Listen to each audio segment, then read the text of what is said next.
Okay, so in the last video, we saw some examples of these affine blowups where we take an affine variety and some functions f1 up to fr on it, and we construct this new variety mapping to x by a rational map.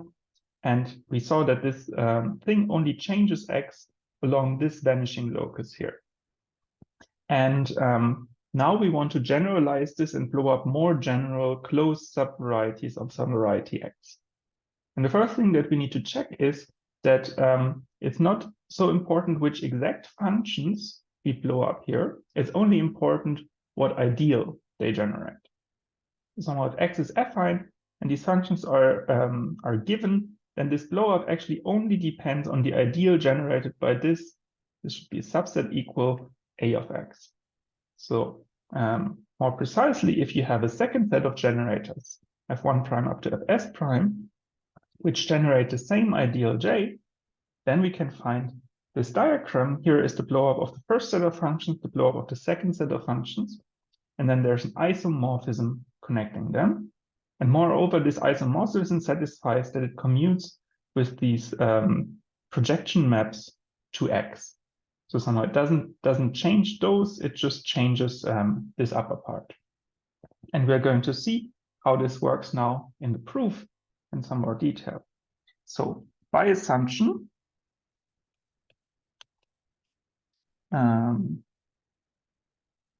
so the fact that they generate the same ideal means you need to be able to express one in terms of the other and vice versa, right? So somehow we can write the fi as a sum of some coefficients gij times fj prime, and conversely, the fj prime is some sum over hjk times fk. So this is all in a of x. And here, these kind of gij and hjk, these are elements of a of x. So we can express one set of generators in terms of the other and vice versa. Let's call this equation star. And then we can write down, this map f, this isomorphism here. And we write it down basically in coordinates. So we have the x tilde to x tilde prime, the two blowups, and we note that somehow x tilde lives inside x cross pr minus 1. This lives inside x cross ps minus 1, and we use these coordinates to write down the map. The map that we take sends x comma y to x comma y prime given by, well, you see the first coordinate doesn't change. We leave the x intact. And the second coordinate, now we give a vector in ps minus 1. And the components of this vector exactly use these functions h, j, k that we have seen before. So you just take these kind of h, 1k of x times yk, this is the first component, and the h sk times yk, the last component. So you take basically this linear combination of the components of y inside pr minus 1, and the coefficients are exactly these things which related one to the other. Okay. And so this will already be the answer. And now just we need to check that's an isomorphism and that the maps to x commute. So let's do that. So we need to check a bunch of things. First of all, let's check that's a well-defined map to x cross ps minus 1, at least. So we need to check that this x comma y prime is an element here, and the only thing that could go wrong is that y prime is equal to 0. So we check that y prime is not equal to 0 if we plug in a y from here. Okay. And so the first observation is that this equation star that we have, if we take this equation here and plug it in here, then we get a nice equation which says that the Fi is equal to the sum over Jk of the Gij Hjk times Fk. So you see this almost looks like some product of matrices here being the identity matrix, because we express the Fi as a linear combination of some other Fi. So this is not quite the case, but it's kind of good enough for our purposes. The additional thing that we know is that this vector y that we put in, so this y1 up to yr, satisfies that it's equal to f1 up to fr on u, which is x minus the vanishing locus of the f1 up to fr, which sits inside this x tilde, inside this x cross p r minus 1, right? Because this was how we defined the x tilde. We took this graph where we set the second component to be this f1 up to fr, and then we took the closure. And so before we take the closure, certainly we have this equality here, And so then we plug this into this equation, and then we just get the same equation like this, but now with the yi.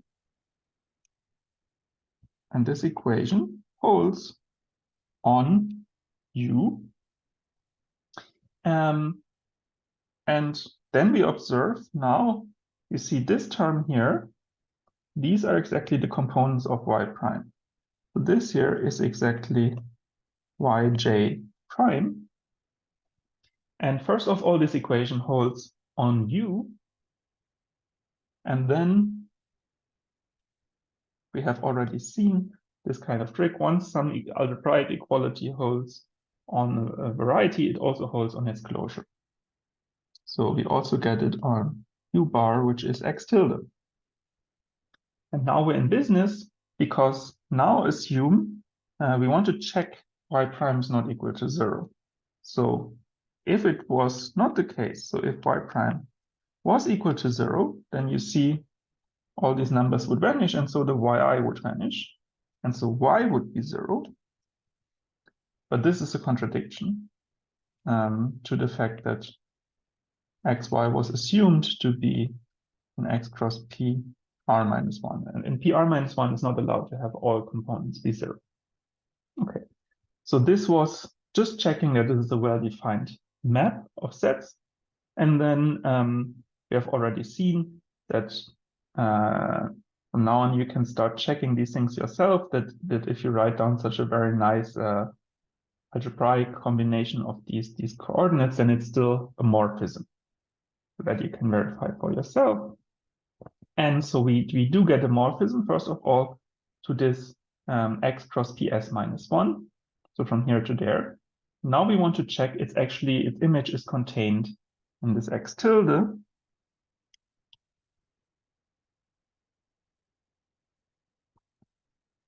And so for this, we just see that, well, first of all, we check that the image of u is contained in the x tilde. So for this here in u, we again have that this kind of y1 up to yr is equal to f1 of x up to fr of x. And then we again use this equation star here. So somehow if these have this value, then if we take these linear combinations with the hjk, then the y prime has this value. So we see that at y1 prime up to ys prime is given by f1 prime of x up to fs prime of x. And so this implies that here, this was then the equation which we used to define x tilde prime, right? That these coordinates are given by these f prime things. So we have that xy prime is in U subset x tilde prime. So f of U is a subset of x tilde prime. And this is something which is preserved under taking the closure because the x tilde prime is a closed set. So it's still true that f of U bar, which is f of x tilde, is contained in x tilde prime. Okay. And so this is what we wanted to check. And so we now have a well-defined map in one direction. We want to show it's an isomorphism. So for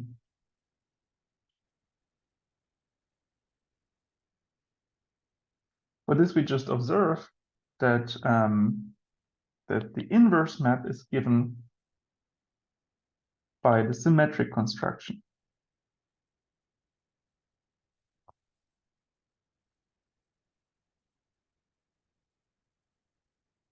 Which uses the Gij. Right, we can just go from here to there by not taking the Hij here, but the Gij. And then these kind of things which we checked here, they show that this is the inverse map to F given above. And so we do get it's an isomorphism. And just the last thing that we want to check is that these maps to X commute, but that's kind of obvious. So somehow, if you compose this, then you get this. This is kind of obvious from formula.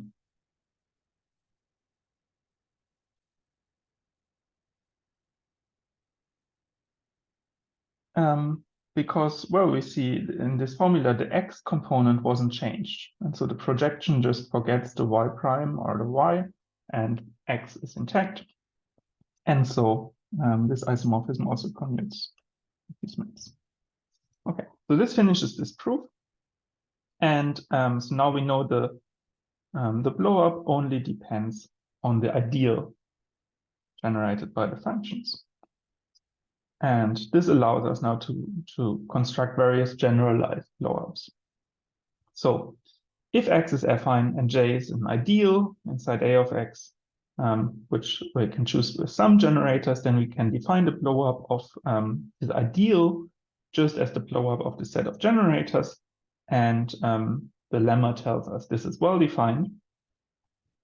And then also if Y inside X is a closed subvariety, we define the blow-up of this closed subvariety as the blow-up of this ideal of this subvariety.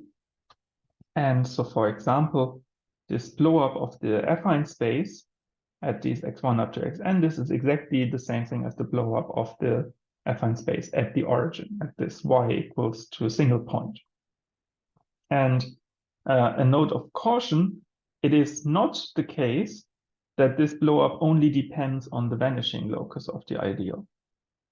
So you can check that this blow-up of this ideal here is not the same thing, not isomorphic to the blow-up of this ideal, even though, of course, the vanishing locus is the same because kind of the radical of this ideal is given by this ideal. So it's not true that it only depends on this vanishing locus, but this here is still an important case of these blow-ups. And then finally, until now, every blow-up was for affine varieties. But now we can also say what happens for an arbitrary variety. And then let's say we have an arbitrary variety and we have a closed subvariety Y inside X. Then how would we define the blow-up of Y? Well, we take an affine cover of X. So we return to the affine situation. And so we do get these UI tilde, which are the blow-ups of UI, these affine things, at this closed subvariety here. And then the claim is you can glue those things along their overlaps, and the overlaps actually are just the blowups of the intersections of these affine varieties along, well, this intersection still with y. And now an important thing is we have seen that was some kind of exercise that if you have affine open subsets in a separated variety, well, every variety is separated. So if you have affine open subsets in a variety, then their intersection is still affine. And so this here, we still know how to do this. And so we do know how to glue those things together. And then you get, by this gluing, a priori, you would get a pre-variety, right? And the cool thing about these blowups is that actually if you start with a variety, then you get a variety back. And this variety is then covered by these affine blowups here. And here I should say, I think that Gartman doesn't really comment on why you get a variety. But if you want to show this, then here's the exercise to do it. Namely, you can check being a variety on an open cover, but only, and this is very important, on an open cover pulled back from something which you already know is a variety. Okay, so here's the statement. If you have X a pre-variety, Y a variety, and you have a morphism from the pre-variety to the variety, then the claim is X is a variety if and only if for some open cover UI of Y, all these pre-images here are varieties. So you're allowed to cover this here in any way you want by open subvarieties. And then you want to check that all these pre-images here are varieties. If you try to do this, here is a hint. If you don't try to do this, the hint doesn't really help you so much. But somehow, if you attempt this exercise, then I think at some point you will use this nice statement here. Anyway, so somehow this was just a side remark to say that now we can blow up closed subvariety inside any variety, and we do get a variety back. Okay. Now you could ask this kind of blowing up subvarieties. This was a special case of the blow up at an ideal. And so you can ask the question, can we generalize this blow up of ideals to arbitrary varieties X? And so this is possible.